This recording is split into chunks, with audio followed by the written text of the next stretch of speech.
It's time to get you caught up with all things sports. Yes! Yes! Yes! Yes! On the throw-in. One thing is certain. None of this is possible without you, the listeners. From baseball, football, wrestling, and more, covering local Cincinnati sports stories, news, and highlights. Why is he always calling me?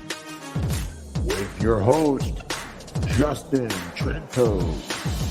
When this all said and done, we're going to look back and remember this is what started it all. Available on the TNC Sports Talk YouTube channel. Let's play the ball! Let's play the ball!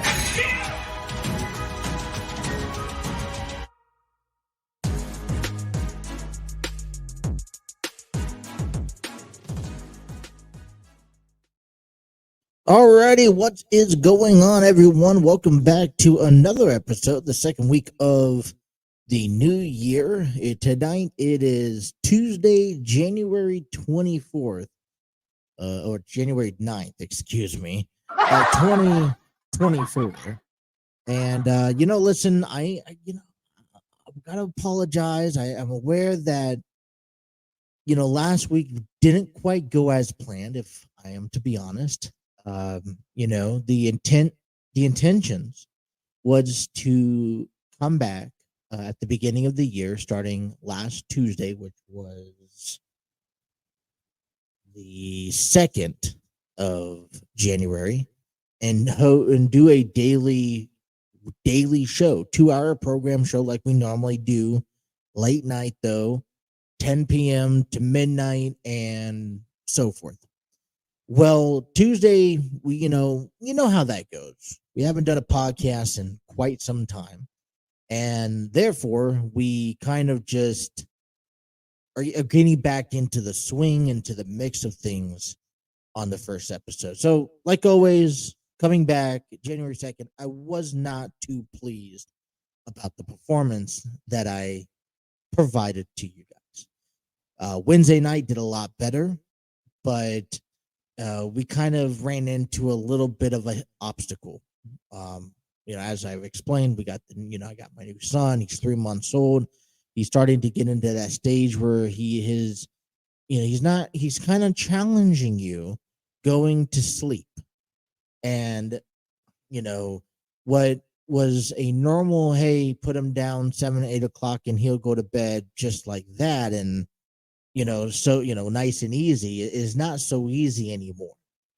He kind of wants to stay up for a little bit, watch a little bit of his TV, and maybe have a bottle, and maybe, depending how he feels, he'll fall asleep. So definitely a bad night Wednesday night. And then Thursday night was another bad night. So I thought maybe, all right, you know what, I'm going to go into Friday and do a show Friday, but with the amount of struggle he was providing, just everything was exhausting, and I kind of just wanted that break and just to kind of regroup. So that kind of led over the weekend, heading into Monday, and here we're on a Tuesday night, yeah, and we're doing a program.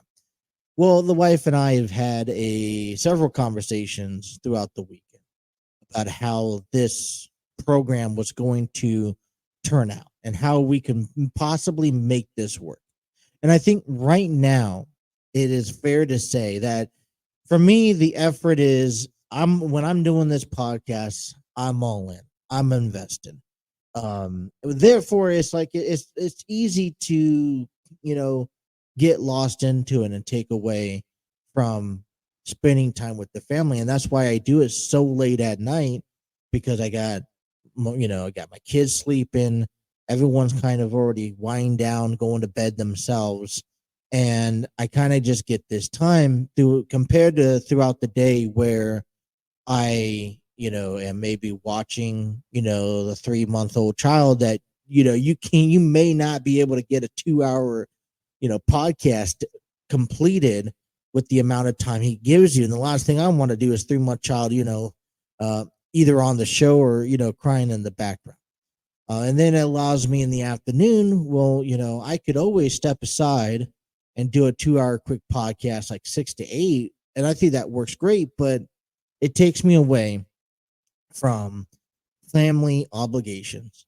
It takes me away from, actually, it ends up hurting the family because then the family has to, all right, gotta be quiet. Can't go in the bedroom.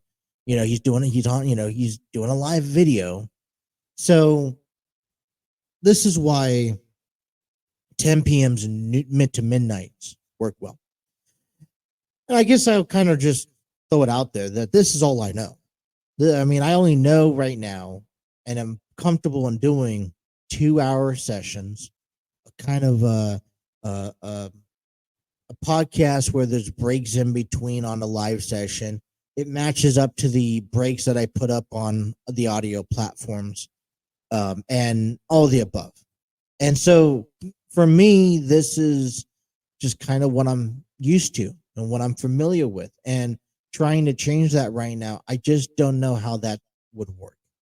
Maybe it would work. I just don't know. I haven't tried it, and I'm kind of iffy about treading water that I'm not familiar with. So trying to make this work. Wife and I was talking about last week. We got to cut back a little bit. I think there has to be some nights where I get more time, more time being able to deliver, do a good podcast, and then more time with the family. So what we came to the conclusion was to do it every other day, which is Monday, Wednesdays, Fridays throughout the week. Now, I didn't do a show yesterday. Obviously, you haven't seen one on this podcast quite yet. Therefore, that's why I'm here tonight, especially around the postseason, especially around the beginning of the year. There is plenty of sports topics to talk about, but I'm choosing to stick with very simple and easygoing topics as I get back into this, so that I make sure that there is enough to talk about, and I'm not drawing blanks throughout the program. So starting this week, and I know this week has kind of already gotten off to a bit of a sloppy start, but Monday, Wednesdays, Fridays will be our typical 2 hour program. Now, if I can't do it on Monday, Wednesday, and Friday, there's going to be we have room where if I didn't do one last night, I could do one tonight. I'm expecting to do one tomorrow, but if I don't do one tomorrow, I could do one Thursday. And hopefully I could then, if I do one tomorrow, which I'm right now, I think we're on a good, path to do one tomorrow. And if I can, then we'll have Friday off, go to, Thursday off going into Friday. Wrap up the week, get you guys ready for the weekend, all of this and that great stuff. So that is the new game plan that we're kind of working. Now, all of this, I want to just remind you guys that I currently live in Kentucky. I'm not going to pinpoint my location. For those who do not know, I'm not going there. But I live in Kentucky, closer to Cincinnati range. That's the only detail I'll give you. And the reason why for that is that, hey, it's wintertime out here. Now, I know we haven't gotten the most craziest wintertime so far compared to last year, but there are times where internet connection, Wi-Fi connection, does not necessarily connect all that well with the weather that is outside. Okay. So as we get, rainstorms and snowstorms and windstorms throughout the wintertime, if connectivity also plays an effect of if I can get a show done, especially at night, where you kind of maybe not expect a lot of the hassle, but a lot of people are on Wi-Fi. I have Hulu TV, which is going off of Wi-Fi. So if I have the living room playing, I got 3 to 4 phones connected to Wi-Fi. My laptop is connected to Wi-Fi. If I have the TV in the living room and 2 other bedrooms playing, that does eventually occupy a good amount of the Wi-Fi connection, internet connection to service a program. And then plus, hey, if you have a bad rainstorm, we're prone to be knocking out power here. So, but we'll do our best. Here's the other thing I'll say is that we have that website. You could head on over to www.tncsportstalkshow.com. That is www.tncsportstalkshow.com, where you can find all of the news and updates and blogs and videos and audios that, this show provides. Nonetheless, any updates of, hey, when are we going to be having an episode next? Now, I know when I'm in the full swing of everything, I guarantee you that website is my number one priority that I keep up to date. I just posted a article earlier today that we'll probably be talking heavily on this program in regards to the AFC, every AFC recap alone, as we get ready, as we kind of break down and we talk about the upcoming postseason, right? So, if you guys have time, it's an article. You can read it. Head on over to our website. The link is in the link to the website is in the description, both on on all of our feeds. So you be sure to check out our website so you don't miss any updates or news or information, not just within the program, but about the schedule of the programming for the throw-in. So you don't want to miss anything. But yeah, just want to advise everyone, for those who are listening, you're seeing you're going to cut back 2 days. You get 3 episodes a week, at least minimum. There are opportunities where, hey, if I see something that I have to cover right then and there, I'm not creating enough time on this program, I may throw in like just a quick segment throughout the day here and there, hopefully. That just all depends, to be honest. So, but I'm, just listen, it's nothing bad or nothing new, but we're adjusting to the new schedule. So, well, I basically told you guys what we're really going to be talking about today, and that has to be week 18. Now, I'm going to kind of get into it and ease into it a little bit. There's a couple of things that I do want to get into conversations before moving forward that may take up this first good chunk of the program. I want to go ahead and first off and just congratulate. I know that's a misspelling. Let me correct that here. But I want to go ahead and congratulate the Michigan Wolverines for defeating Washington last night in the college football national championships. You've heard, and I've always heard. Let me start from the beginning here. When I have heard about Michigan for the very first time in my life, I thought that they were probably the most fascinating team because they had the most unique, stylish helmets that I loved. That's the 3 yellow stripes that they have going over their helmets. Well, as I start learning more and more about football, you do note. I also did notice that Michigan was always a team that was highly talked about and had always had some great success down the road.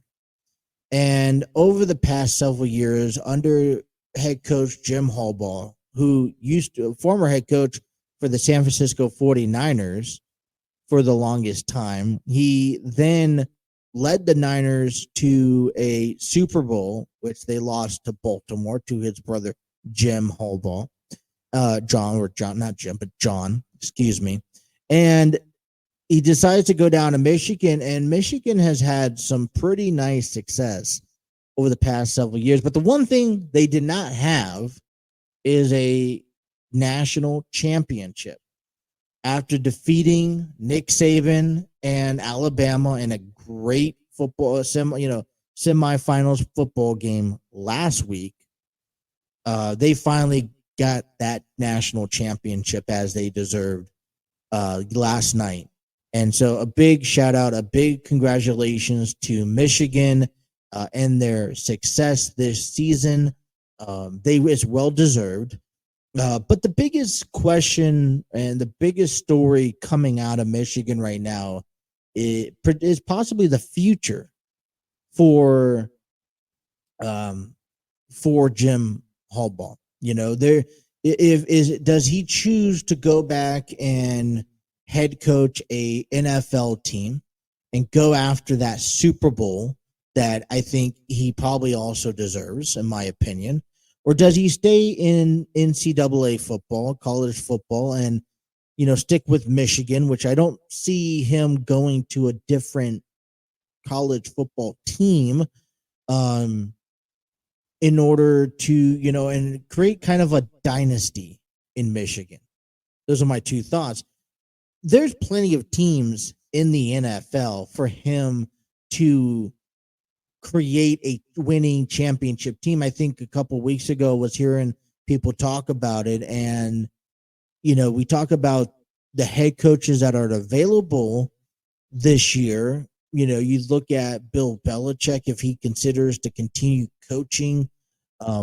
You have Vrabel, the Tennessee Titans head coach, who was just announced that he got let go earlier today. And so now you also get, if Jim Harbaugh decides, hey, I want to go to the NFL again, now there's a race to, hey, we got some big head coaches to think about. And this is all going to happen shortly after, the football season ends, because you got to kind of have to establish your own personnel from head coaches to offensive coordinators before that draft in April. So it's not like you're going to wait around. Usually coaching positions take care of themselves early on in the off season. So it's going to be interesting. And I think, if I would love to see Jim out there again coaching in the NFL. And, like I said, there's a couple of teams that throw out there automatically, such as, for example, the Los Angeles Chargers. And I just to think of the pair of what the Chargers could do with Jim Harbaugh and that combination duo, I think that there's a lot to offer. I think that there's other teams. Tennessee Titans just open up a coaching opportunity. I mean, you were looking at the Atlanta Falcons. You got possibly the Chicago Bears down the road. I mean, there's just a handful of options that I think right now line up with the top tier, like, Bill Belichick. And, you just got so many head coaches available. And if Jim just throws his name in the mix, it's going to be that domino effect. These top two guys, I think Bill's on high up on that list. So between Bill and Jim, 1 and 2 guys for as a head coaching position, once they start getting selected and picked up by teams, then the domino effect of seeing where other head coaches go down the road. But congratulations to Michigan Wolverines for winning the national championship. All right, we got to take our first break and overdo it like I always do here. If you guys are watching us on our YouTube page or Facebook page, be sure to hit that like button, share it with a friend. Make sure you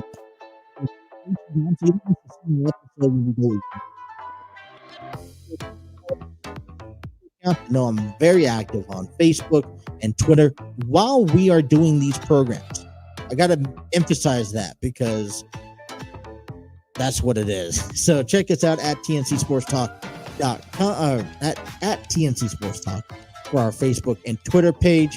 Be sure to head over and check out our website where it has all the descriptions, everything you need to know. That is at www.tncsportstalkshow.com. All right, take a first break. Come on back. We're going to talk some baseball here. Headed your way. 2 hours coming up here. You guys are listening to The Throw-In on the TNC Sports Talk YouTube channel.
Alrighty, can't go anywhere without giving a big shout out to our friends over at StreamYard Studios, the proud home of the TNC Sports Talk YouTube channel. StreamYard Studios, where you can create podcasts, host videos, host virtual business meetings, and even conduct interviews. Check out their free version today at StreamYard.com. Been using them since day one. Don't not go anywhere else. A small little subscription can give you so much more access. Simple things is just click on the button as you can see on the screen. Definitely check them out. All right, we're rolling here on a Tuesday, a little bit of local sports. The Bearcats picked up, actually failed their first conference game tonight. It was actually a blackout or a stripe out night where they, for the first ever home Big 12 conference game, earlier this year, definitely big for football. You saw the Cincinnati Bearcats jump from the I want to say it's AAC down to the Big 12.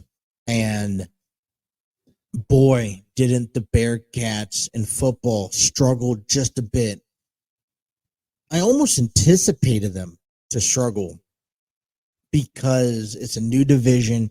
You are playing better teams. But see, when you're in an AAC and you drop, you go out and you play a team like Texas, or you play a team like Auburn or LSU, that's one or two teams in your schedule that you really have to look out for. When you jump to a whole new conference, you're jumping to teams that you don't really have enough footage of. You can't really get yourself prepared. It's like when the Bengals go play the 49ers, where how often are they playing San Francisco? Quite often. And especially if you're joining the Bearcats, joining the Big 12, which is the Big 12 is a much bigger and better division or conference than the AAC, in my opinion. It's like, we'll talk about the AFC North and how I thought it was a really good division this year. It's just like if the Carolina Panthers, or if, let me rephrase it so I'm not really overstepping, if maybe Detroit Lions joined in to the AFC North this, and this is their first time really looking at all of these teams for the, multiple times in one season. So there was an expectancy. And I do have that same expectancy in basketball for the Bearcats this year. But at the same time, I'm just reminded that, they are still such a good team. Okay. And they're, college basketball, they play so many more teams. So the Bearcats do match up evenly with, with teams like Texas. And coming into tonight's game, Texas ranked 25. They're 12-3. Bearcats are 12-3, not even ranked. So I just, this is kind of also where I'm trying to understand a little bit more about that AP polls, because we also have a team like the Aztecs who have not been elected in the rankings in the NCAA AP poll, which that's the number one poll you go off of. So is either the AP voters are not paying attention, or they just simply don't care how good you are. And that's one of my biggest frustrations when it came down to how do you determine college football playoffs in a 4-man bracket among several different conferences? Because Georgia dominated all year, but up until, because were they even undefeated and they still, did not make it in the playoffs? I don't get that. They were a team that were in there last year. Didn't they win last year? So where is that? And then, it's like, where does Texas come from? Where did Washington come from? And I understand, listen, I'm a big fan of it because you do see new teams, but this is why I'm liking, I can't wait until next year where that playoff bracket goes from 4 to 12. And, we see more teams compete. So you could really see the best of the best, and anything could happen. And we just saw Alabama lose. Who would have thought that Nick Saban would have lost? I wouldn't. To see Nick Saban, Alabama, not in, the championship game, nonetheless, I mean, because Georgia is not, was not participating. So you just kind of, there's a lot of questions.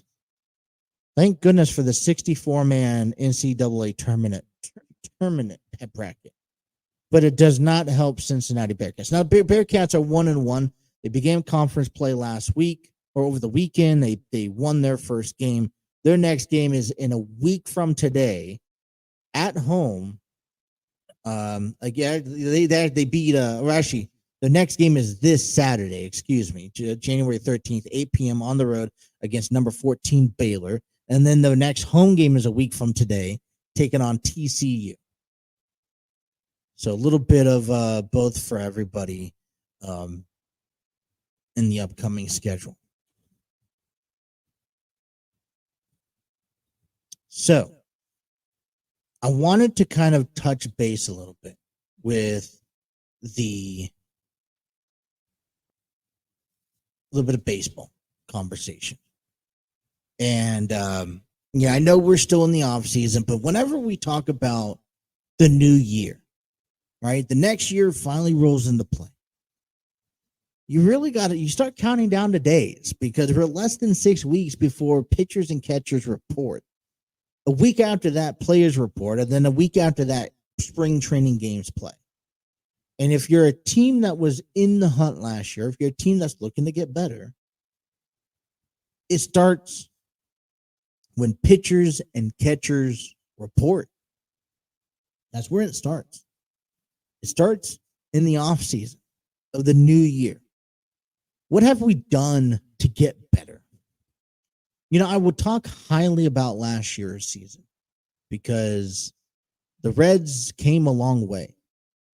There was a lot of doubts in where the ownership of the Reds was trying to take the organization.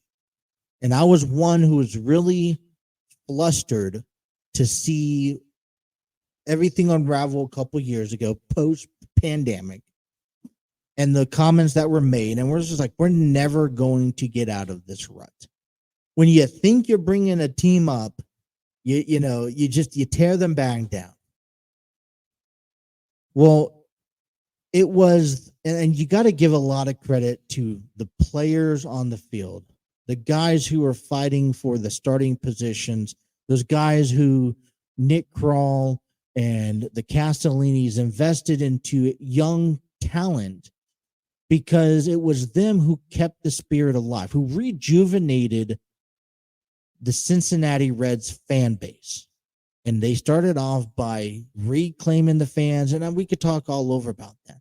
But what's more impressive is that how long they stayed in that playoff hunt, even when things looked sloppy. Okay, you even saw throughout the course of the season, all right, this is when they're going to start failing, but they always managed to maintain the playoff season, just like the Bengals. We'll talk about that tonight.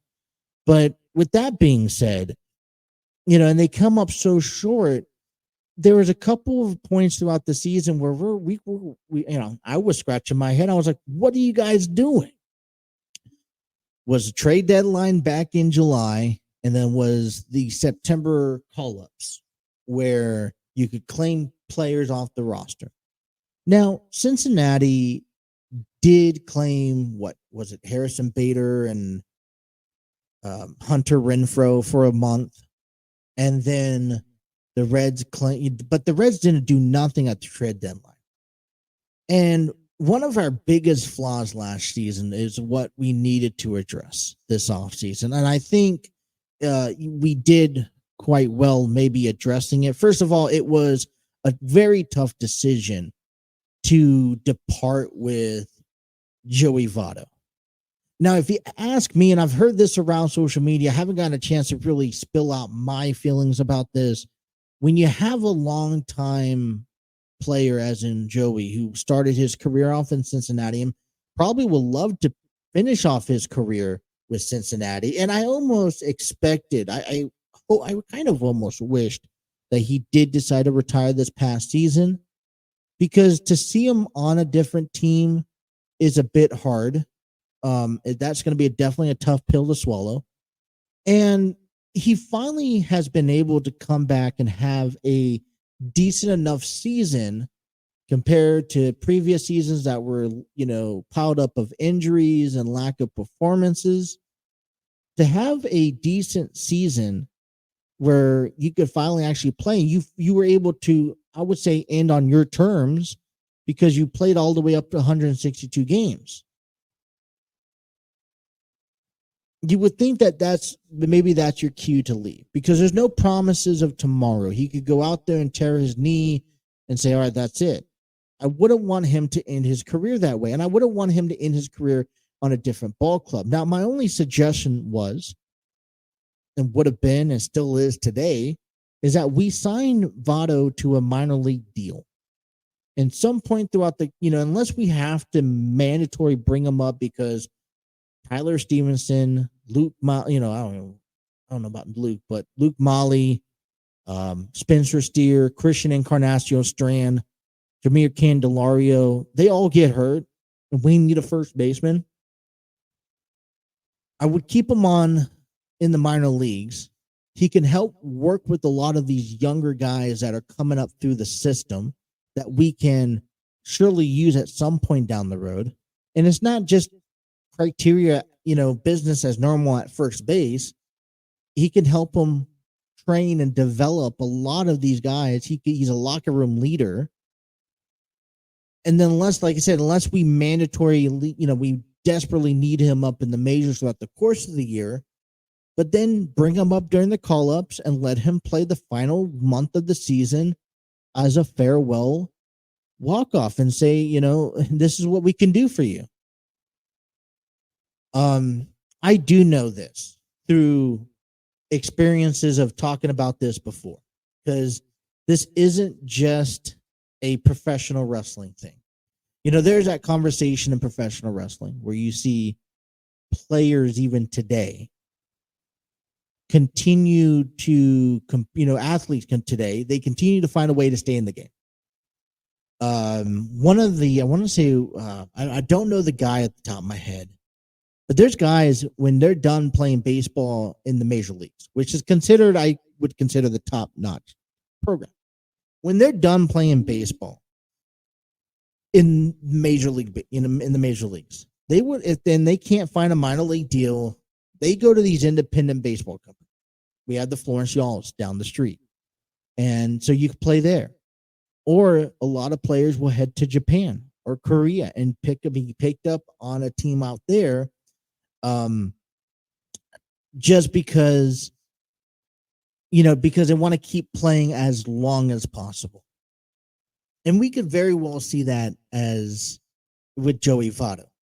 And it's the same thing, because when WWE isn't the only wrestling company there is. I consider them the highest, the major league of wrestling. When you think of wrestling, I always think of main eventing WrestleMania. I never come across, hey, I want to main event Collision or Bound for Glory.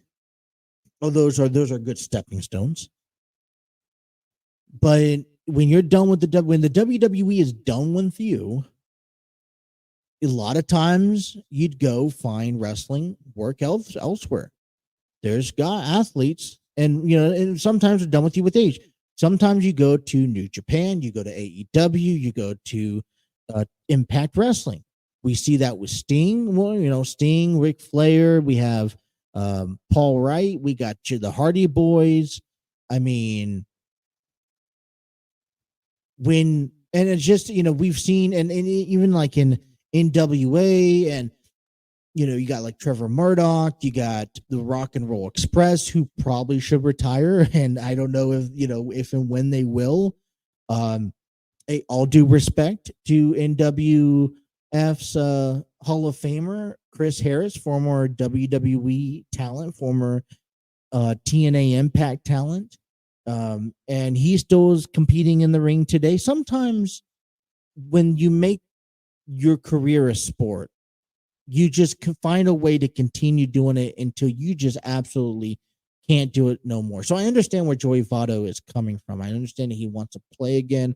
And you know what? Hopefully he could find a team that he could play with.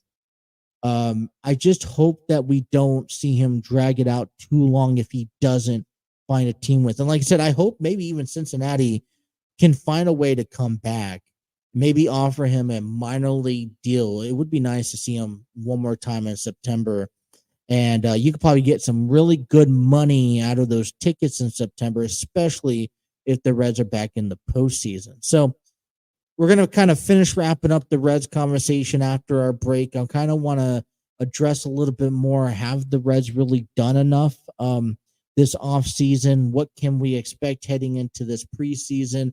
I know we kind of touched base with it last week, but I kind of want to just reiterate what we talked about before we jump into NFL, which is probably most likely taking up all of our number 2 here. So going to take a break. Come on back. Take you to bottom hour of number 1. You guys are listening to the Throw-In on the TNC Sports Talk YouTube channel.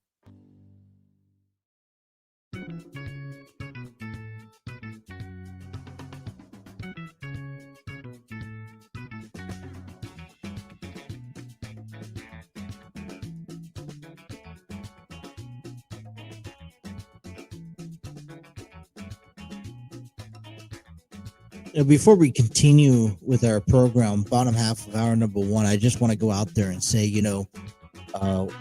winter has been coming around. I know this past weekend, a lot of rain, snow up in our northern eastern, of the country. So if you guys are in Buffalo and Philadelphia, Chicago, Detroit, you guys are getting hit hard. We just wish you guys a very, very safe storm weather delay, whatever case you want to call it. Because we don't want no one to to be stuck in any of this. Luckily where I'm at, we don't necessarily get hit hard. We haven't gotten hit hard early at all this year. And a lot of it has either passed higher than us or lower. And so we really haven't had to deal with the actual heart of any storms that have passed through, but they're capable of showing up. Tonight it's been raining on, some sort of rain, whether it's mist or actually downpour throughout the day. Today, I know we're supposed to get a little bit of snow in tonight. So, just like I said, anywhere you're dealing with one of these storms, just be safe out there. And we look forward to seeing you on our program. Check in with us. Let us know how it's going. So it's off season. We're counting down the days to Major League Baseball returning. And, the Reds haven't really made any blockbuster deals. And that's something I don't think we really anticipated for the Reds. They've been kind of, from the reputation that we saw last season at the trade deadline, where they chose not to go out and pick anyone up or traded anybody. From the September call-ups, I think it's fair to say that the Reds have this idea that has this belief that their minor league, that the guys and players that they have down in the minor leagues are the ones that are going to lead them to the promised land. And I sure hope so. I mean, I really do wish, I do hope that the guys that they have down, and so right now they seem to have a good amount of guys. They're coming up through the big leagues. I mean, you already had Tyler Stevenson. You already had, you had Jonathan India, which I think are your 2 biggest position players. And then you see Jake Fraley coming up. You got Will Benson, who really contributed. He could be, he's an asset, I think, to this ball club. TJ Friedel, you see Stuart Fairchild. But then you got the young guys, the Matt McClains, Ellie Dela Cruz, Spencer Steer, Noel V. Marte, who we saw at that back end of the season.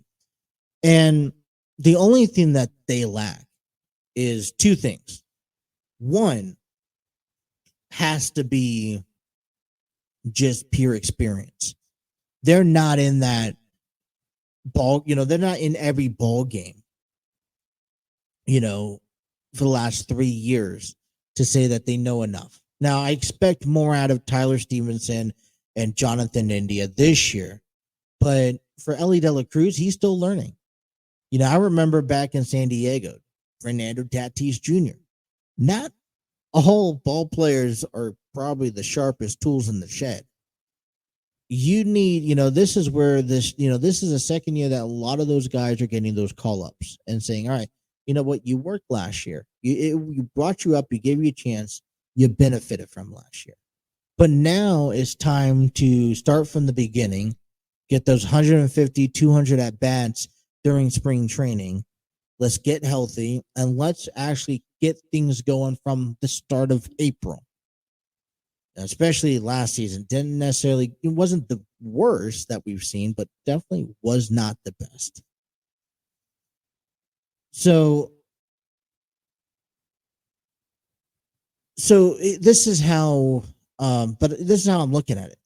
Last year, I didn't think that we struggled a whole lot defensively or offensively. Could we always use another at bat? Yeah, of course. I think we could. Jameer Candelario, a third baseman from Chicago. I don't know how well he fits with this organization. He's a cheap third baseman, especially since we're making that transition from Spencer Steer from third to first officially this year. I don't think, you kind of look at Jameer as a switch hitter alongside with a guy like Ellie De La Cruz. He can give you those at bats. He could give you those, that he could give you the stamina.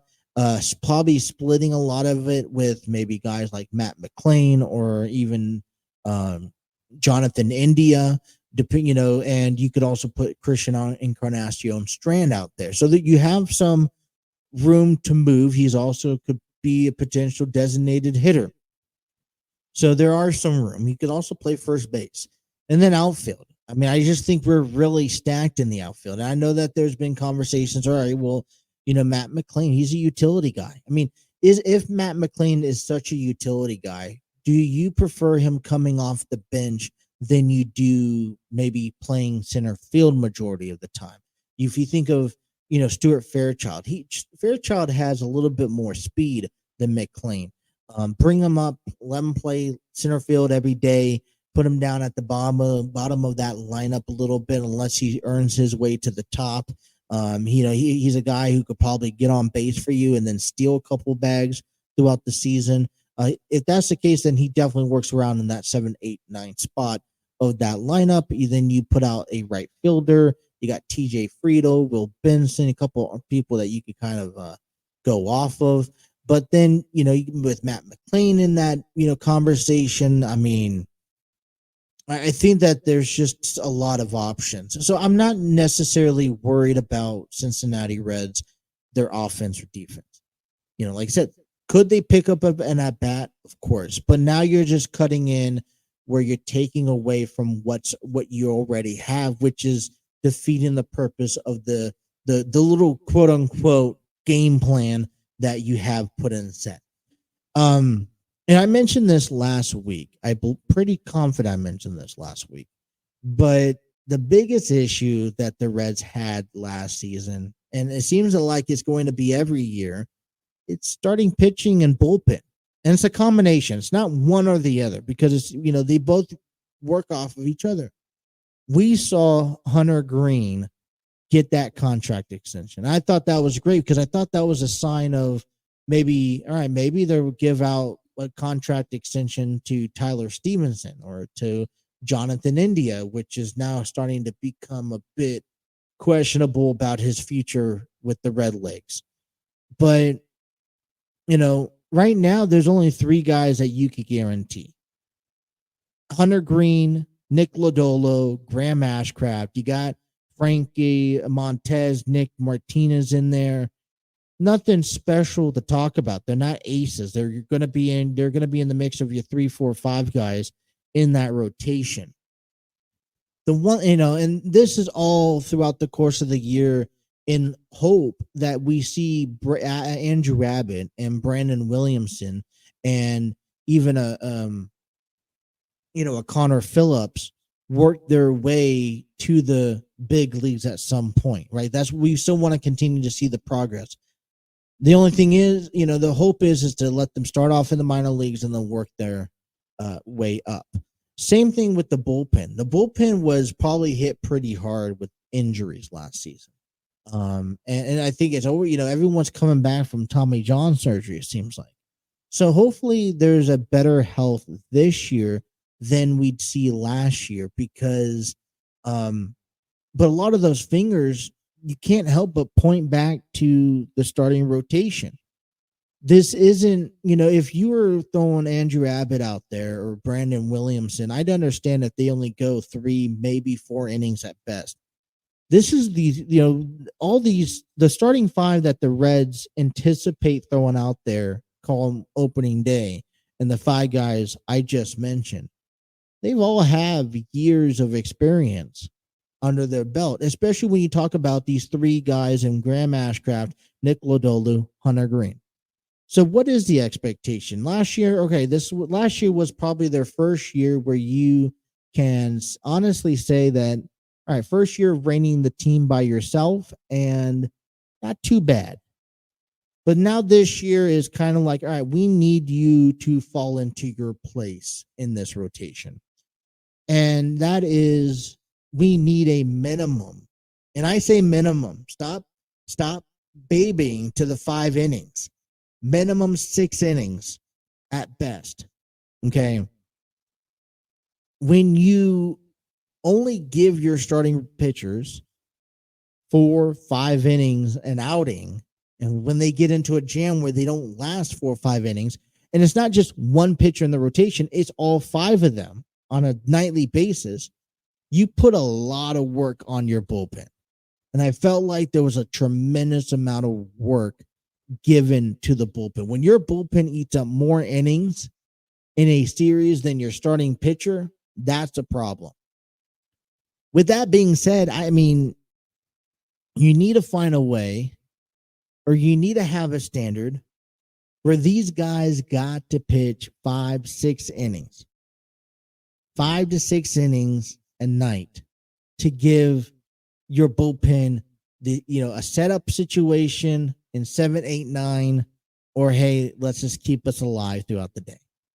Because you only got 8 guys in there. And normally you only want to see them in a series once, maybe twice.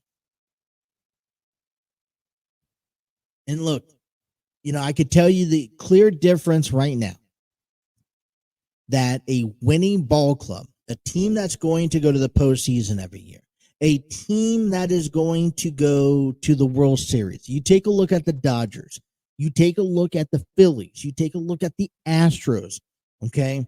Take a look at any team who's gone to the World Series recently and who's had a lot of success. Milwaukee, for example, even Chicago and the Cubs. What do they have in common? Their rotation gives you solid outings each and every night. And they don't overwork their bullpen. And that doesn't go to say that, Hunter Green doesn't have a bad outing. Everyone has a bad outing. I'm not arguing that Hunter Green, cannot have a bad game. But Hunter Green, Nick Lodolu, Graham Ashcraft cannot have consecutive bad games every week. Find your slump, find the routine, get out of the jam. And I'm serious. Like, 6, you got to hold them to a standard this year. A bit more.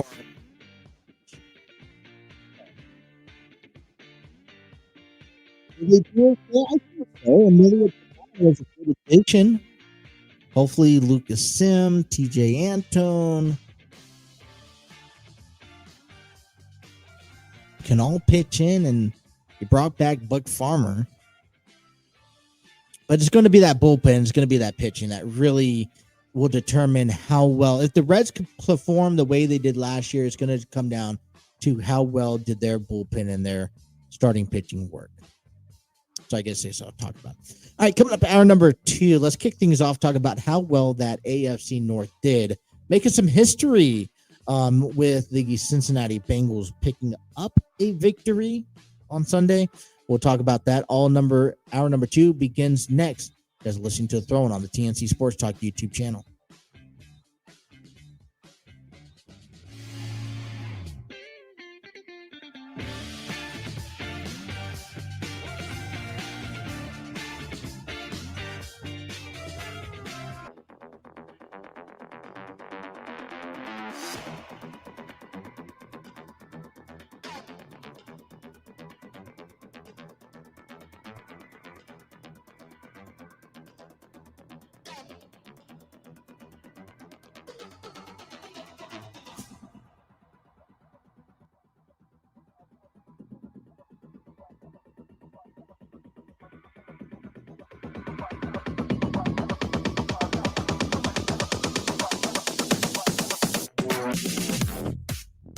Alrighty, welcome back to hour number 2 here. I want to give a big shout out to our friends over at Spreaker. Spreaker is from iHeartRadio.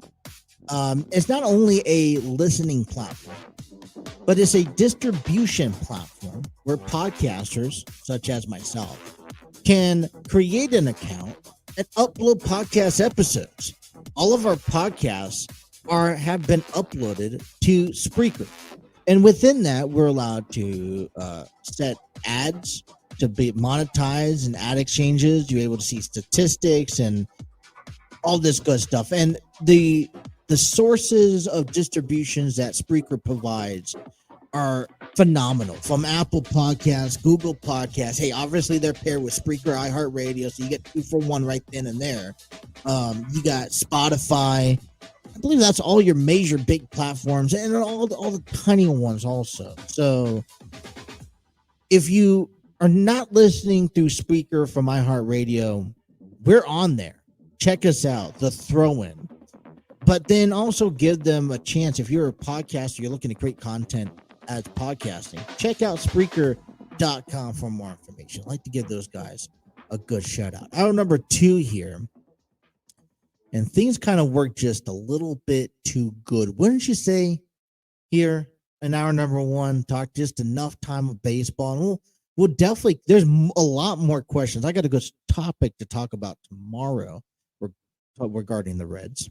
And it's just about like a prediction, a little bit of my opinion here. But we reserved the last hour of sports talk here this evening to football because the playoffs have been set. All 18 weeks have been completed and we're ready to go. I'm ready to go. Whether you're a specific fan for the Steelers or the Ravens or the Chiefs or the 49ers, if you're just a fan in general, I think it's the playoffs. Playoffs. All right, before we talk about the playoffs, we got to give a big shout out to the NFL Walter Payton Man of the Year Award from Fan Vote is Ted Karras. What an offensive lineman he has been for this team since picking him up. And that was one of the biggest concerns that we had heading into, years ago that I feel like we have gotten better at. I'm not saying that we're perfect at it, but I feel like, this year we did a little bit more protection. But here's my argument to that. And it will always be my argument because I hate people saying our offensive line sucks.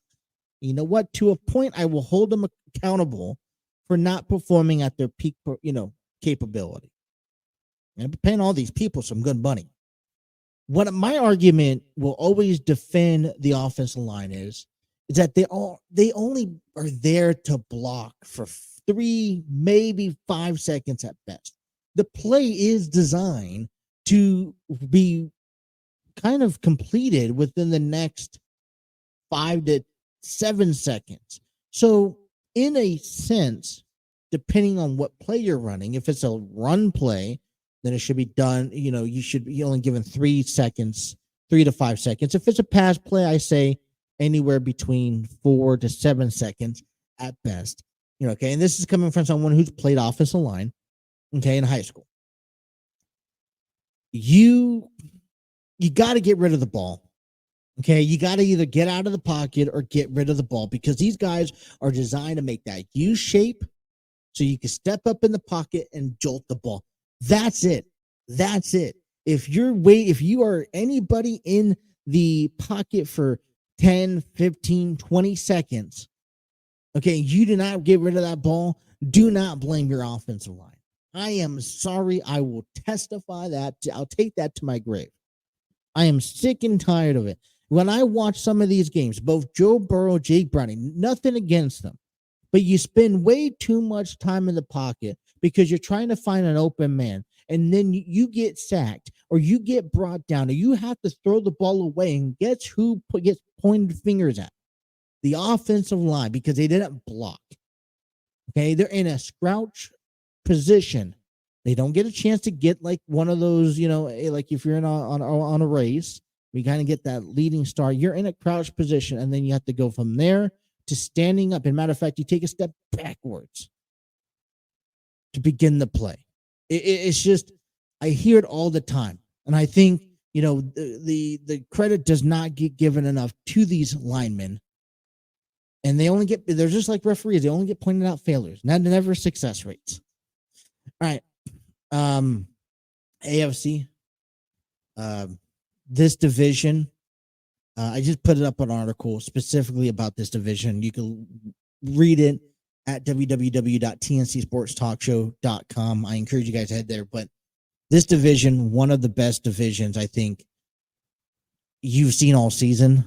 I know coming into the year, there was the expectation of the Bengals and the Ravens. The Bengals are still trying to get back to that Super Bowl that they probably should have won against the Rams years ago, and they just get stopped at the AFC Championship. So this year, I think, was important to keep that rhythm going, and I think it hurts a bit more because not only they couldn't get that rhythm going this year, reflected by injuries, but now they didn't find a playoff spot that I think everyone is a little bit shocked about, and now I think there's a little bit of the future question because there are contracts and free agents coming up that may change the dynamic of how this team is going to be put together next season. We already saw a little bit of it this past off season. I know there was a bit of a concern in regards to it. To see it happen again, and there's going to be changes. And I think that's what I think fans are going to be scared of the most. And this window of opportunity for the Bengals, you can kind of start seeing it close its door every time Joe Burrow gets sacked, every time you lose a player. This window of opportunity of a Super Bowl win does kind of go down each and every year. But to be honest, Ravens right there in that mix. The two teams that did surprise me getting into the playoffs had to be Cleveland, had to be Pittsburgh. I know I don't really talk a whole lot, especially highly about Cleveland, but they come in second place and they come in that fifth wild card spot. They're going to take on Houston on the road, indoors, I'm presuming, because it's going to be in Texas. This is a big year for Cleveland. This is a big year for Deshaun Watson, even though and this is also a big year for Joe Flacco. Okay, because Deshaun Watson really did not get a chance to make an impact last year. He had to serve that suspension that took him 2/3 of the season. And pretty much by the time that he came back from his suspension, the team was pretty much practically out of contingency in the playoffs or heading to the playoffs. So last year was a dud. And Cleveland, they took a pretty bold move by getting Deshaun Watson, letting go Baker Mayfield, which, by the way, we will see Baker Mayfield and the Tampa, I believe. No, yep. Baker Mayfield and the Tampa Bay Buccaneers hosting Philadelphia in this weekend in the wild card game. But then Deshaun Watson gets hurt. It's important because it's a tank. Cleveland wants to say we made the better decision by letting go Baker, picking up Deshaun. We had to get over this obstacle. I'm sure Deshaun had a lot weighing on his weight, on his shoulders heading into the season, because it's like, all right, you spent 2/3 of the season last year. We'll give you a pass. You have to perform this year. And he did quite well for himself until he gets hurt.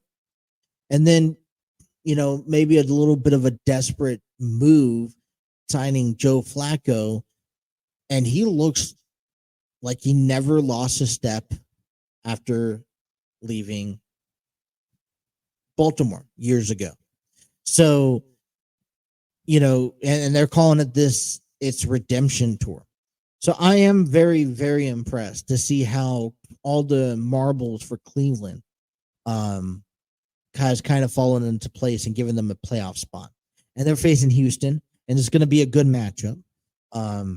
And I'm excited. And then Pittsburgh. This is now 17 consecutive seasons with a winning record under Mike Tomlin. There was a article on CBS Sports saying that Mike Tomlin may be stepping away, which is going to be a crazy thing. I think Pittsburgh, until Mike Tomlin can prove you otherwise, and I think Mike Tomlin has a better head on his shoulder than Bill Belichick, in my opinion. Mike Tomlin, I think, will start understanding when he cannot do it no more. And he has the energy, he has the passion, he has the motivation to continue to carry this team. And when you may not make the playoffs each and every year, but when you have a winning record, it's something to talk about. It's not a losing record, it's a winning record. Well, they just got lucky and squeezed themselves into a playoff spot. Thanks to an additional playoff spot, they squeezed themselves into another postseason opportunity. And the fact that he's also having this consistency and this much success away from Ben Roethlisberger, I think says a lot. Future Hall of Famer as head coach in my books. And I think he's done well holding, Kenny Pickett, Mason Rudolph accountable, two quarterbacks, that we really didn't know what we're getting. I mean, we knew what Mason Rudolph had and what he had to offer, but he's also stepped up this year. So, a shout out to them. The Ravens finished the season off 13-3. Cleveland finished off the season 11-6. Pittsburgh finished off the season 10-7. And the Cincinnati Bengals, who did fight their way. It wasn't a lost cause. Jake Browning came in when Joe Burrow got hurt halfway through the season, and he carried himself pretty well. He lost 2 games, and those 2 games were to the Steelers. And so, as a matter of fact, there was actually a point in the last couple of weeks that Cincinnati actually held a wild card spot momentarily. And, you just had better teams overcome. Now, Cincinnati came into week 18, 8-8. And it's notice to mention that, listen, when you create history like this, Cleveland was playing they sat out Joe Flacco.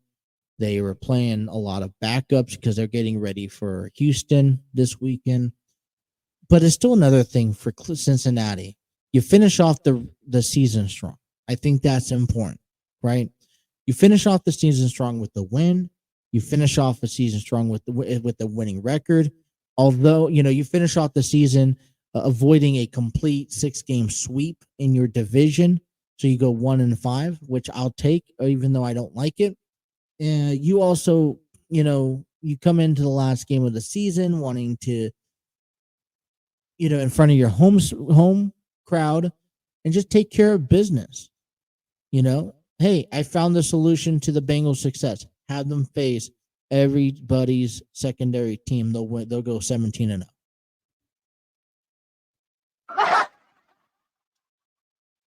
But with that victory this past weekend against the Browns, okay, they get a chance. They made history in the AFC North.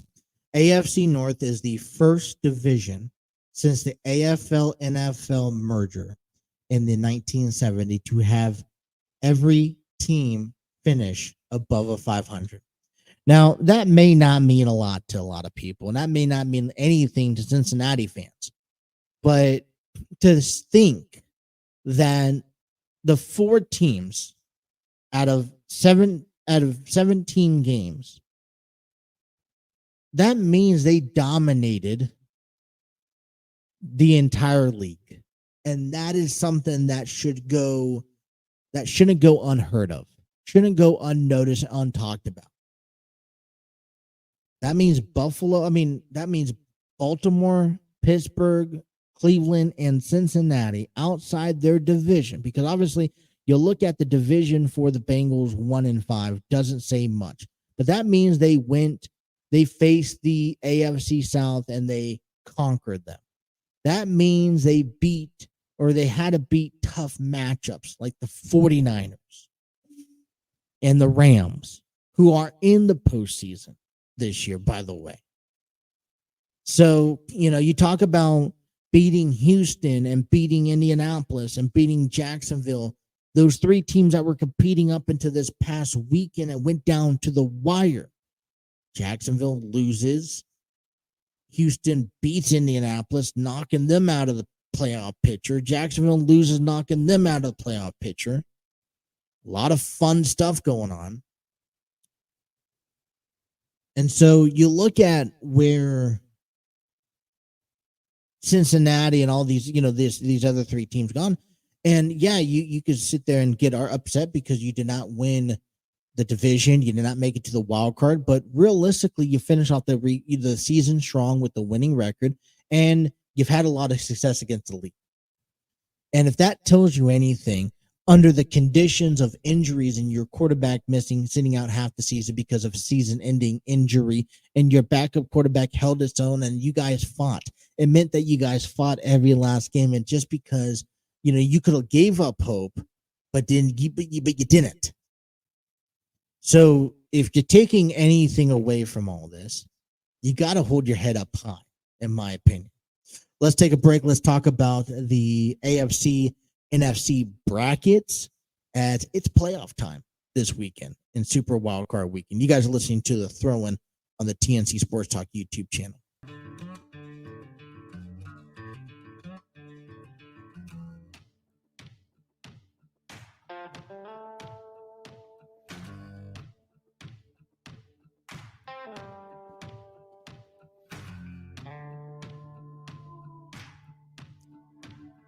You know what? I gotta say this. The NFL season has come and gone, and it's the same way that I explain it for baseball. You're excited and you're stoked when it comes. You start watching games. You start going through the scenarios and the seasons and the ups and downs and the heartaches because your team doesn't play good. And then next you know, you see the postseason, you get excited about the postseason, but then you're reminded that the season is over. That you have to just wait. And I think that I think the only, for me, the only happy thing that keeps me going is, other than the Super Bowl, has to be the fact that, 1, WrestleMania is in April, but 2, spring training is about to be underway. So, there was a lot of scenarios that went down to the wire this past weekend. which I really, really enjoyed a lot, because from Saturday football with Pittsburgh beating Baltimore, Houston beating Indianapolis, Houston, you know, practically knocked out the Colts from the postseason. And they needed Jacksonville, who, by the way, lost to Tennessee 28-20. You know, Jacksonville would have beat Tennessee, and it was a back and forth game. And this is what I liked about it too. It's like, all right, if you're watching the Tennessee and Jacksonville game, Tennessee has a motive to play for, because they're trying. Hey, their season is over with. They're firing Vrabel. Okay, so now another head coach opening position is up for grabs, but they were able to end their season off with the winning record and with, knocking the Jaguars out of the postseason. And if you would have imagined, in my mind, sitting there thinking that at the end of the season, Trevor Lawrence and the Jaguars did not own that sound. Last season, what I saw, and I for surely thought it was coming into this season. Maybe I'm wrong. But what I saw last season was, I saw the Jaguars finding their own with Trevor Lawrence. And I thought this was going to be a click thing, that they were going to get on the same page. You were going to see them just dominate the South, just like how Tennessee's done it in the past, just like how the Indianapolis Colts did it with Peyton Manning. But then, we saw a division that we really do not know where Tennessee's going. That's why they fired their head coach, because they have the past 2 losing seasons. Obviously, he hasn't gotten the job done. He hasn't improved his team, his organization. And you've also seen a lot more success in 1 year. Colts picked up Richardson, and he gets hurt. So you go to Minshew, and this is a guy who I don't think people have any faith in. And yet Minshew went up to the final game of the season and said, hey, listen, we have an opportunity. Okay, when you're Tennessee and you see that happen, you're like, oh no. Okay, or what about you give up the number 1 pick to go take C.J. Stroud when you could have had Bryce Young, and now look, Houston's coming out to be. We knew that, listen, Houston did this whole crazy transition back in April, where they picked up C.J. Stroud after giving up the number 1 pick to the Bears or to the Panthers so they could pick up Bryce Young.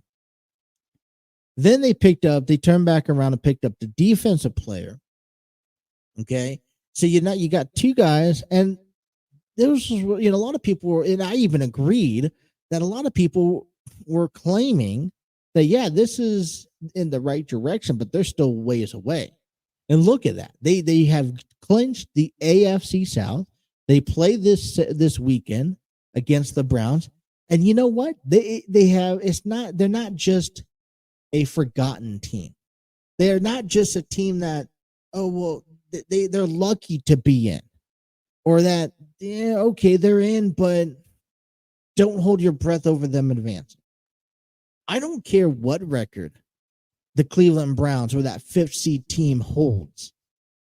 You're going into Houston territory, and you're going into, a wild card game where everything's on the line. You're going against it all. And, they have earned their way into the postseason. So I'm not banking that Cleveland walks into Houston and takes the game, although if you ask me right now, I am favoring Cleveland over Houston.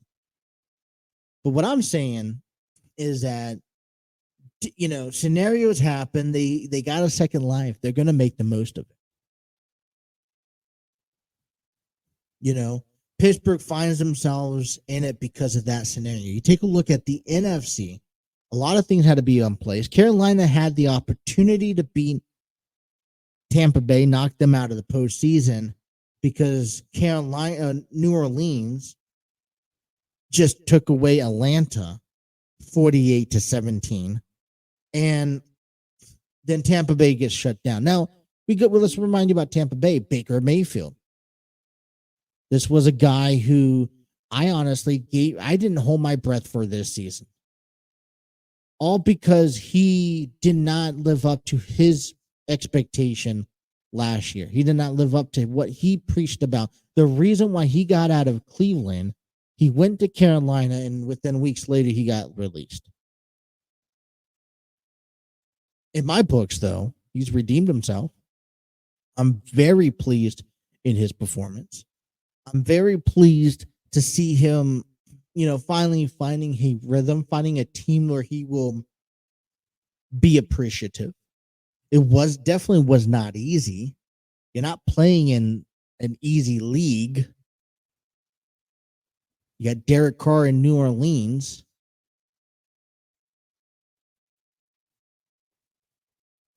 But they found a way to clinch the number 4 seed, the South.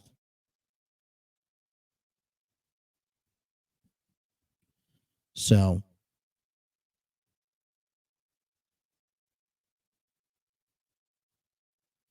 don't bank on that.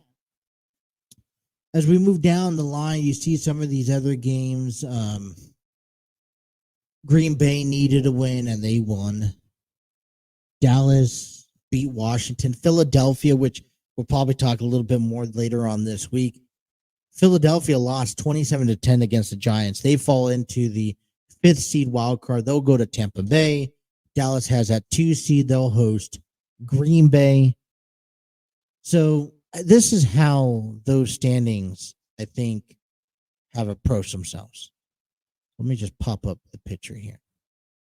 All right, so number 1 seed, let's start off in the NFC. Number 1 seed, San Francisco 49ers.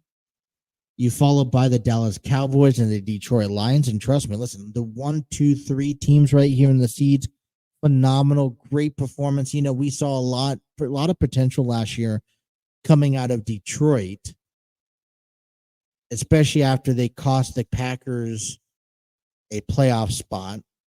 And they really they look like they're climbing the bar. I don't know if they're the team to go to the Super Bowl this year. Right now, I'm in favor of San Francisco, to be honest. But to see Detroit kind of mixing things up, I'm very happy with. And then Tampa Bay squeezes right in there. Philadelphia has lost their legs a little bit. The Rams, boy, they impressed. Not saying that they're a winnable team either. They go over to Detroit, and it's going to be. Here's the interesting about this wild card this weekend between the Rams and Detroit. This is going to be the first time they face in the playoffs with not Baker Mayfield, with Jared Goff, the former quarterback for the Rams, as the quarterback for Detroit, and with Matthew Stafford, the former quarterback for the Lions, now the quarterback for the Rams. So, and then you got the Packers, who, Jordan Love is, I think there was a lot of question about if Jordan Love, he has some pretty big shoes to fill from the success that Brett Favre had, from the success that Aaron Rodgers had. Coming as a backup, I think there was a lot of people put pressure on Aaron Rodgers, but he came out and he actually just came out and just loved playing the game, and just didn't show any signs of all right, there is pressure on me. So, Jordan Love has really stepped in, has an opportunity. You think about this, you're facing the Cowboys. And if you know anything right now about the track record with the Cowboys, they lost the last 2 years against Green Bay or against San Francisco. They claim to be this whole new team. They've done so far hold up to that standard, that potential. But the postseason is where it counts. And they've shown that they've lost on the road and they've lost at home. So realistically, there's just, you got to go in there, you got to beat the first game. And you beat the first game, you got to win the second game. If you go win the second game, you got to win the third game. I just don't. I'm almost there. I'm just not there taking Dallas too seriously yet. Hey, kudos. You did great during the season. It's not a sprint. It's a marathon. And still in a sense of, all right, yeah, it's spring. You got 17 games only to, get ahead, but it's a marathon in the sense that you got 3 months to get there. Postseason is a sprint because it's one and done. The AFC, on the other hand, like I said, I knew Baltimore was going to be that good. I think they're either going to take the division or they were going to take a wild card spot.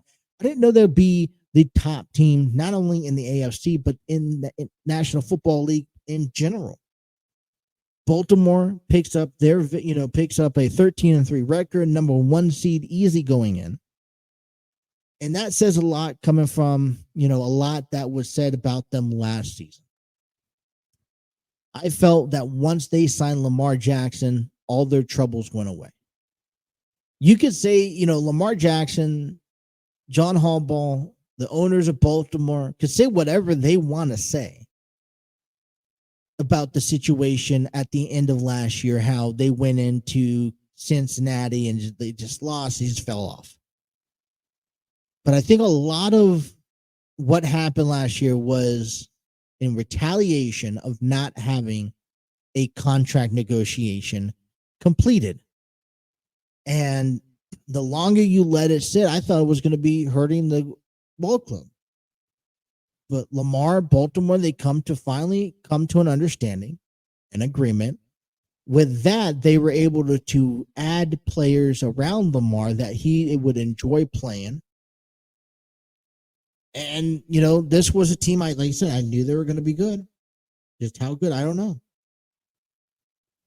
Buffalo question, this was definitely not the same Josh Allen as in years past. I think that when we look back on this, and this is going to be an off-season conversation, but Josh Allen did not have this, a similar, he had a down year.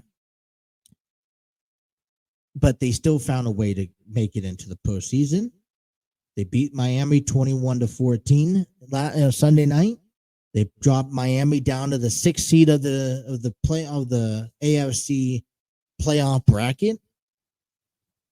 Now they host Pittsburgh, and from my understanding, it's supposed to be snowing, cold. Kansas City, and this is where that AFC is starting to change quite a bit. A lot of, I heard this said before with Kansas City. They did not seem like a unified unit throughout the course of the year. And I think that's a bit alarming if you are a fan of Kansas City. But it's also here's the opportunity if you're a team like Miami or you're a team like Pittsburgh or Cleveland or anyone else that may be facing them this year, that all right, they shown cracks in the shield. Can we squeeze through those cracks in the postseason and find a way to knock them off? Because a lot of people apparently think that that Kansas City has that switch. Right? That's the big question this back half of the season. Does Kansas City have that switch? Are they just going through the motions, knowing that they would have made the playoffs regardless, even though they didn't clinch until late in the season? And that come playoff time, they're going to turn on that switch on and just run through everybody. We talked about Houston, Cleveland already, Miami. I think when it comes down to Miami, they dominated a lot of teams that did not have winning records this season. And when they did face teams with winning records, they struggled. They continue to struggle. They lost against Buffalo. And I think if that is to say anything heading into this postseason, okay, heading to Kansas City where it's 10 below compared to your Florida weather,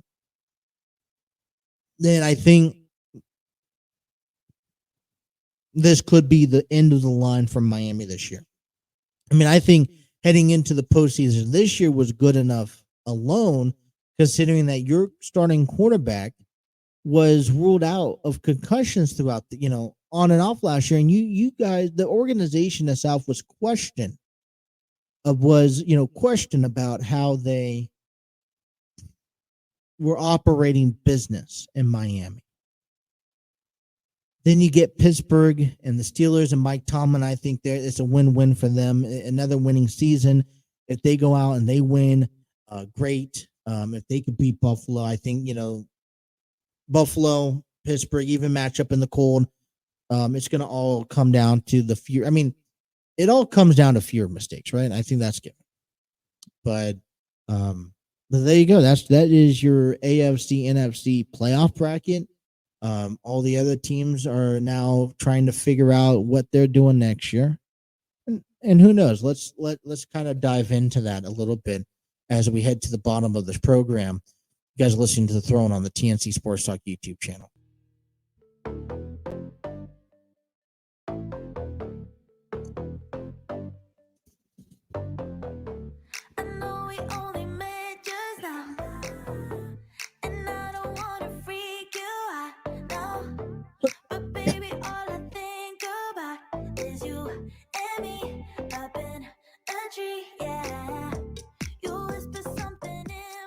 Alrighty, we got to do a little bit of TLC because we couldn't have done this program without the help of Canva. Canva has created a video creating platform where I have been able to create these breaks in between. And through a subscription today, you guys could create similar videos, presentations, and a whole lot more. Check out canva.com for more information. Also like to give a shout out to Epidemic Sound. Discover your world-class artists, composers, and bands. Find the perfect soundtrack and give your social media accounts the music they deserve. Epidemic Sound is a royalty-free music link. And for more information, check out epidemicsound.com.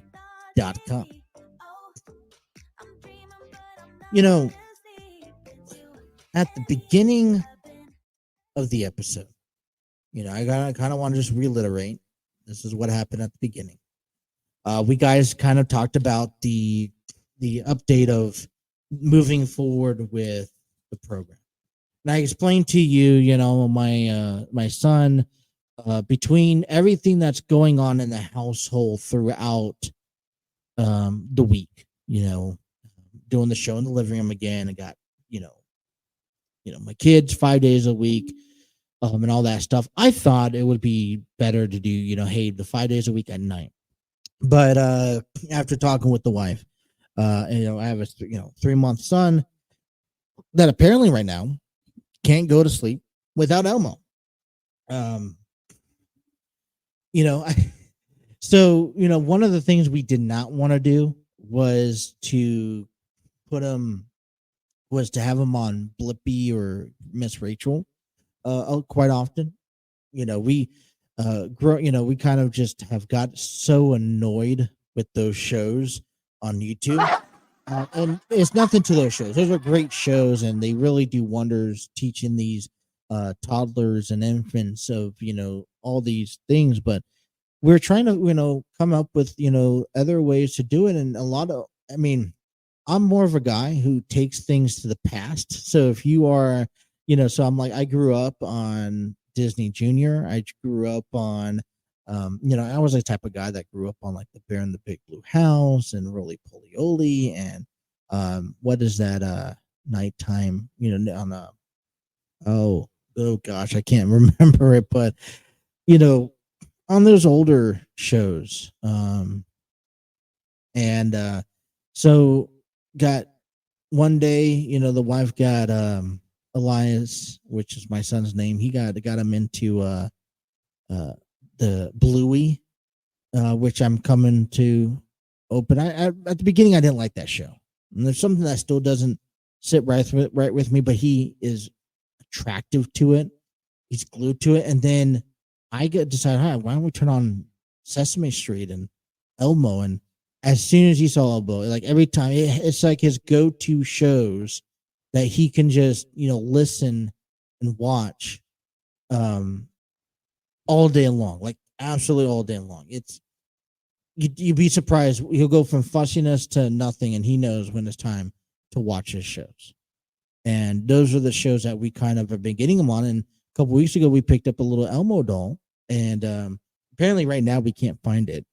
And last segment, I don't know if you caught it, but the wife was kind of searching around in front of me, seeing if she could find it, and she couldn't. So hopefully we find it after the show. But it's so amazing because I've had two daughters, and they were kind of all okay, Disney princesses, Mickey Mouse Clubhouse. Let's do Sophia the First or Doc McStuffins. But now it's like a whole new, and then minus 5 years apart, this is now just kind of a whole new atmosphere. It's definitely different than it was 5 or even 10 years ago. But man, it's been some incredible times already. But anyways, our schedule has been cut down to 3 days a week. The initial goal is to carry the show Monday, Wednesday, and Friday from 10 p.m. to 6 p.m. or 10 p.m. to midnight. Excuse me. And then having Tuesdays and Thursdays off. But unlike earlier this week, didn't have one last night. So I was like, you know what? I'm going to make it up. I'm going to have one tonight. I'm going to plan on trying to have one tomorrow. We got to go out. A couple things to do at the courthouse tomorrow, and the clerk's office.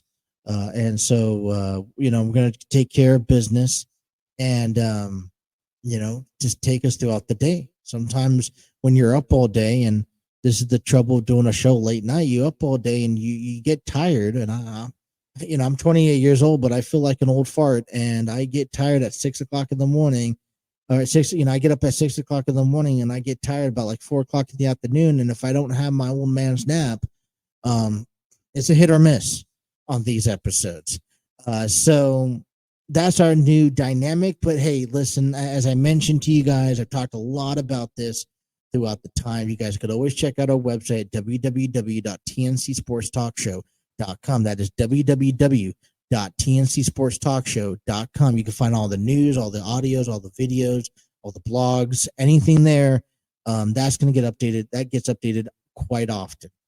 Be sure that you could also follow us on our social media pages. That's really more so just for posting stories, like congratulating Ted Karras earlier today, posting the playoff bracket on our Facebook page or Twitter page at TNC Sports Talk. All right. So I don't know. I'm just kind of reading through here. Off-season alerts. So what do? We're in Cincinnati area. So we're just kind of sitting here twiddling our thumbs. What's next? What's the next move? We know that Tyler Boyd is there's a potential, more unlikely he'll be leaving. So this dynamic trio between Jamar Chase, Higgins and Boyd may not be, which I think, like I said, I explained this earlier, that window of opportunity is kind of creeping down. But, last year we saw an impact on the defense. This year, what are we going to see? What type of changes we see? I will tell you this. Jake Browning, and I don't know if I have enough time to go on a full-on rant about Jake Browning, but Jake Browning really held his own for the Bengals this back half of the season when Joe Burrow got injured. And I would argue each and every time, and against anyone, that he probably should have started off the season in Cleveland against the Browns instead of Joe Burrow. Because I just didn't feel like Joe Burrow was 100%. He also has a bad track record with the Browns. So if you would have took a loss like they did, okay, with Jake Browning, it's no harm, no foul, because you kind of, if you lost, you come back home, you kind of have just that much better, that much healthier of a Joe Burrow to go up against the Ravens. But then if you pick up a victory, it just sweetens the next week a little bit better. And I just think like that type of stuff, I don't feel like Joe Burrow was ever really able to 100% get back to his normal self with his calf injury. And then, things lead into a hand injury, which I don't know if it could have been avoided, but things like that just kind of like, well, you play the what if factor. And we could, and let's say you picked up the win against Baltimore or Cleveland, you're sitting at 10 wins now and probably in a better position than Pittsburgh. So, like I said, the whole what if factor, it comes into play. And I just think that, I'm not saying anything bad about what happened. I just think that stuff could have been a bit different, which would have led to a different result. Other than that, like I said, you still got to be impressed with how the season turned out. They had a really good season through what was thrown at them.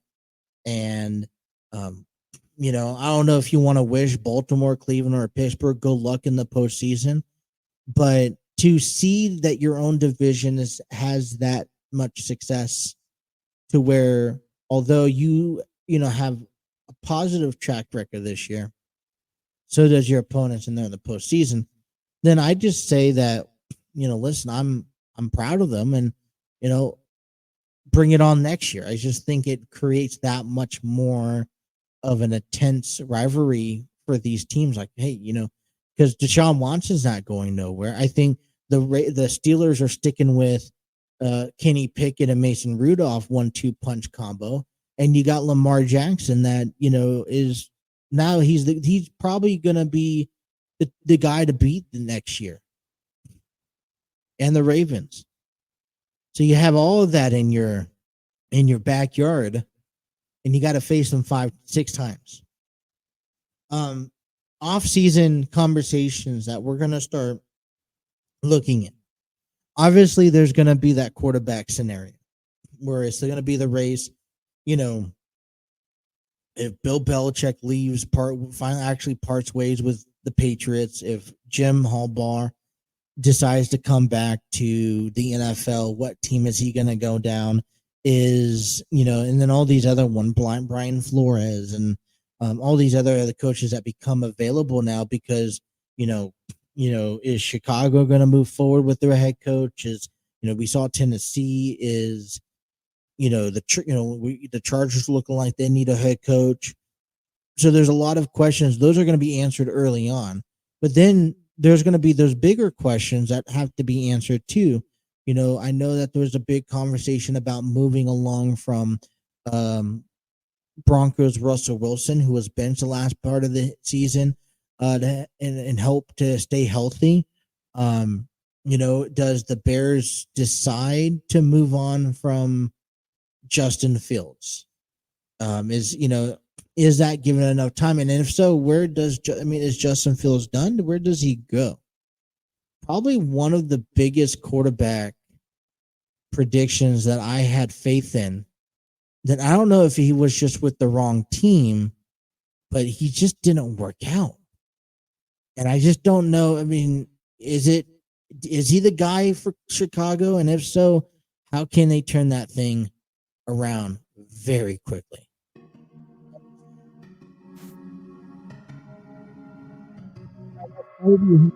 Program this afternoon. I want to thank everyone for tuning in, whether it's live or it's later. Thank you guys for downloading and listening to us. Be sure to hit that like, share, and follow button. Hey, and be sure to check out our website at www.tncsportstalkshow.com. Until next time, you guys have a wonderful evening. Stay safe, stay dry, stay warm, and take care. You guys are listening to The Throw-In here on the TNC Sports Talk YouTube channel. Take care from the studio, StreamYard Studios. Have a good night.